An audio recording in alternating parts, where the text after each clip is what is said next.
é criar um tributo com alíquota fração mínima sobre os grandes patrimônios acima de 20 milhões de reais nas pessoas físicas, que arrecada 70, 80 bilhões de reais. Isto é tributar. Vou te dar um exemplo prático para todo mundo entender o que eu estou falando.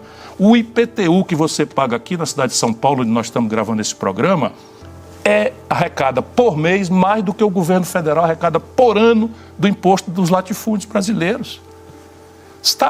Isso vem do Lula, é o 5º governo do PT. Compreende? Parece assim que o Bolsonaro refundou o Brasil e o Lula agora vai nos salvar. Isso vem da tragédia de 5 governos do PT. Esse é o 5º governo do Lula. Compreende? E assim, vou ter que comemorar de novo. Ainda bem que não é o Bolsonaro. Caramba, e daí? Agora, vai voltar o Bolsonaro do jeito que as coisas... O poder dos ricos sobre o Congresso, sobre a Câmara... É absoluto. É absoluto. Absoluto. Agora, e como fazer uma mudança dessa de reforma tributária, imposto progressivo, pau nos ricos, taxar... Não é pau, é taxar justamente, como se taxa na Europa. Como é que fazer isso com esse Congresso do jeito que é? Mudando a relação com o Congresso. O que o Lula está fazendo é replicar, agravada a relação podre, corrupta, fisiológica, clientelista, que vem se agravando profundamente no Brasil.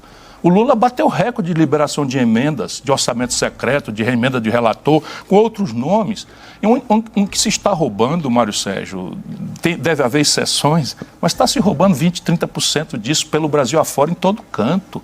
Se inventou corretor de emenda na sociedade brasileira. E com o Lula isso se agravou dramaticamente, enquanto a nossa elite, de forma cínica, artistas, intelectuais, cientistas, lideranças estudantis, todo mundo, se não for assim, como é que seria? Eu digo como é que eu fiz e como é que eu faria e como é que pode e deve ser feito, senão vai dar em tragédia. Como é que pode e deve ser feito? Um projeto completo. Então está aqui a tributação A, B, C, como dos exemplos que eu já te dei aqui, vai suscitar uma reação dos ricos. O que é que eu faço? Vamos decompor essa onda. Eu faço uma reestruturação das dívidas de todos os estados e municípios. Isso dá 600 bilhões de reais de uma dívida pública de 6 trilhões, são 10%. Mas não é para dispensar 600, é para pegar esses próximos 4 anos e deixar na mão dos governadores de 15% mais ou menos, que eles estão mandando para Brasília todo ano, em troca de um alinhamento das suas bancadas e de uma mediação dos governadores. Só isto, a política de governadores, atenuou historicamente no Brasil a tendência do Congresso se movimentar por lobbies, grupos de pressão e por corrupção. Segundo passo, para além disso, chamar o povo para a jogada. Isto é que é democracia. Democracia representativa não é essa transa de pilantra em Brasília, não. Está escrito na Constituição. Deu-se um impasse depois de negociar com governadores, com as bancadas, com os partidos. Tudo certo. Continuou o impasse? Chama o povo. Vamos votar um plebiscito. Vamos votar referendos.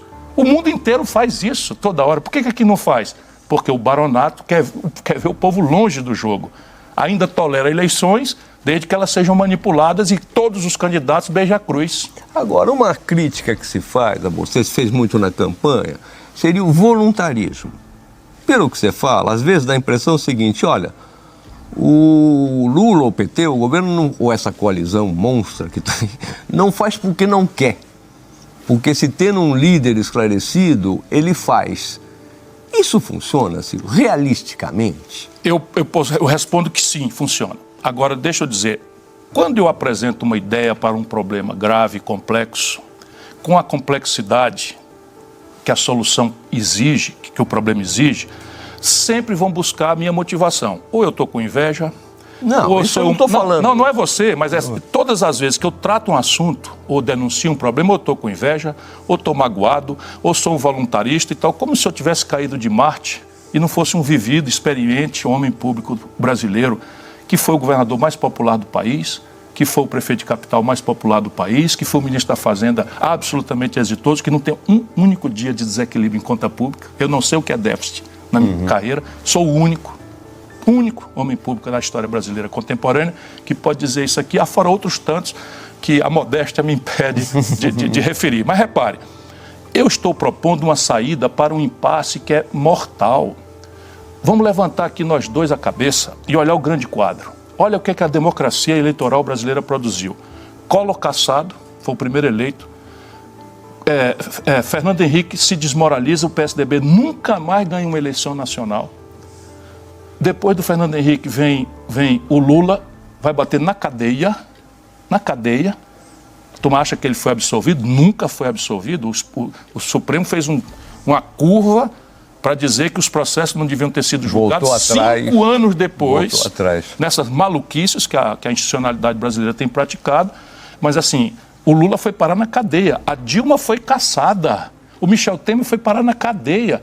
Meu irmão, isso dá certo? Todos eles governaram com esse pragmatismo de se agarrar com os corruptos, de fazer discurso de corrupção e não sei o quê, sabe, de se agarrar com a fisiologia.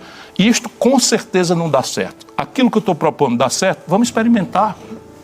Vamos experimentar. E eu estou propondo alguma coisa que seja à margem das regras ou das boas práticas internacionais? De jeito nenhum. Não. Então eu vou propor um projeto com começo, meio e fim. Ele vai desagradar uma minoria ínfima da sociedade brasileira. Mas poderosa. Muito poderosa. O que eu tenho que fazer? Óbvio, eu tenho que pegar aquela maioria atomizada, desinformada, desorganizada, vivendo a vida sabe, o pão que o diabo amassou, e eu vou organizá-los, informá-los, mobilizá-los, pô-los em militância, energizar a política. E faço um plebiscito. Quem é que acha que ganha? Eu acho que tem tudo para ganhar. Agora é o seguinte, reconheça. Agora vamos lá, fracassou. Eu não tentei? Não, eu digo o seguinte, a sua história partidária é um desastre, Ciro. Completo. Total.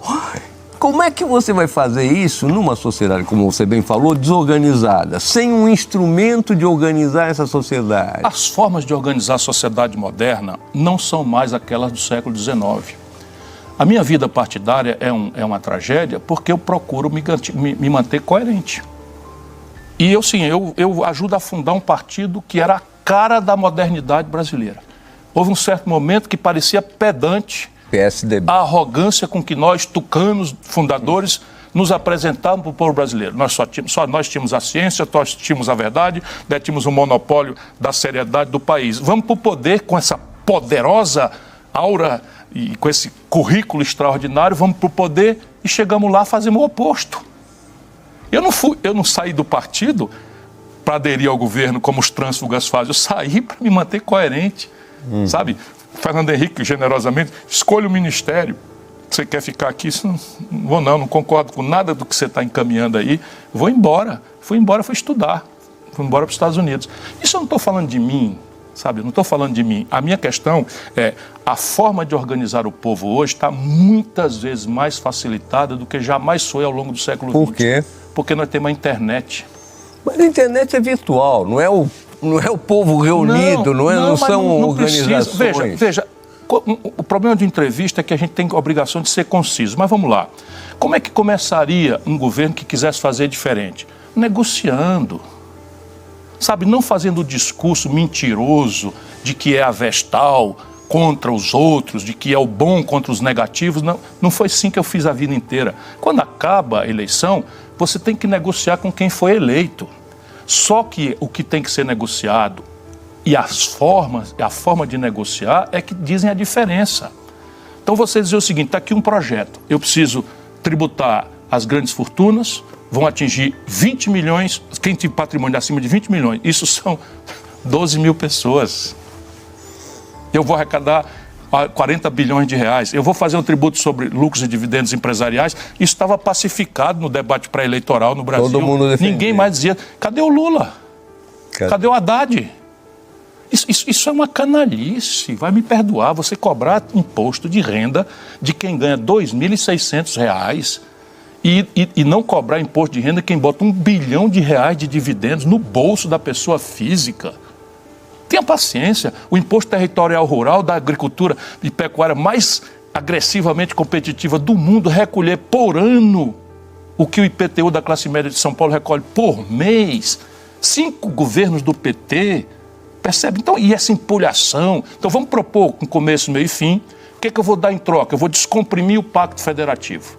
Todos os municípios terão dispensado os seus fluxos com a União por 4 anos, reestruturaremos esse pedaço de dívida por mais 20 anos, vamos estabelecer que isto só será possível se aquilo for votado, porque eu preciso de dinheiro, preciso que haja equilíbrio. Percebe a condicionante? Então eu ponho todos os prefeitos e todos os governadores numa grande mediação de recelebrar o Projeto Nacional de Desenvolvimento Brasileiro. Evidentemente que isso passa. Se você mesmo não for vendido, como infelizmente o Lula e o PT se venderam.